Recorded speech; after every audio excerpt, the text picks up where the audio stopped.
ধারণা করেছিলাম যে আজকে যেহেতু শুক্রবার, খুব অল্প সময়ের মধ্যেই শহীদ রাষ্ট্রপতি জিয়াউর রহমানের মাজারে তিনি যেতে পারবেন। কিন্তু সেটি আমার মনে হয় হচ্ছে না। কারণ হচ্ছে রাস্তায় চারপাশে যেভাবে নেতাকর্মী জড়ো হয়েছেন, তাদেরকে আসলে নিয়ন্ত্রণ করে গাড়িবহরটি নিয়ে যাওয়া আসলে আইনশৃঙ্খলা রক্ষাকারী বাহিনীর জন্য একটু কঠিন হয়ে যাচ্ছে।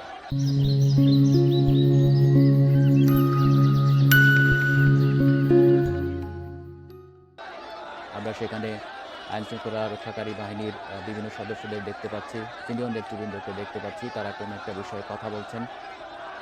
হয়তো অল্প কিছুক্ষণের মধ্যেই গাড়িবহরটি আবারও রওনা হবে। আমরা যেটি বলছিলাম যে ২০০৯ সালে যখন তিনি বিএনপির সিনিয়র ভাইস চেয়ারম্যান নির্বাচিত হন, তারপর থেকেই কিন্তু তিনি দল গঠনে একটি গুরুত্বপূর্ণ ভূমিকা রাখেন। বিশেষ করে তৃণমূলে তিনি যেভাবে কাজ করেছেন, সাধারণ মানুষের সাথে মিশেছেন, বিভিন্ন জায়গায় গিয়েছেন এবং তখন কিন্তু বিএনপির আ তৃণমূল থেকে শুরু করে উচ্চ পর্যায়ে সব জায়গায় কিন্তু তিনি একজন নেতাতে পরিণত হন। সব জায়গায় কিন্তু তার একটা প্রভাব বিস্তার লাভ করে।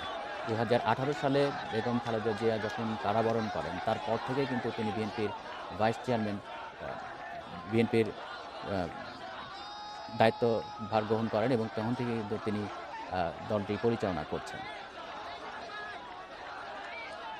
যেহেতু তিনি দীর্ঘ ১৭ বছর, প্রায় দেড় যুগ দেশের বাইরে ছিলেন, স্বাভাবিকভাবেই তখন আসলে সাধারণ মানুষ, বিএনপির যারা নেতাকর্মী ছিলেন, ত তখনকার সরকারের দ্বারা কিন্তু নানা রকমের নির্যাতনের শিকার কিন্তু হয়েছেন, জেল-জুলুম এবং এই কারণেই কিন্তু একটা সময় আসলে অনেকেই ধারণা করছিলেন যে বিএনপির আসলে মেরুদণ্ড ভেঙে গেছে বা বিশেষ করে তৃণমূলের যারা নেতাকর্মী রয়েছে তাদের মধ্যে আ এক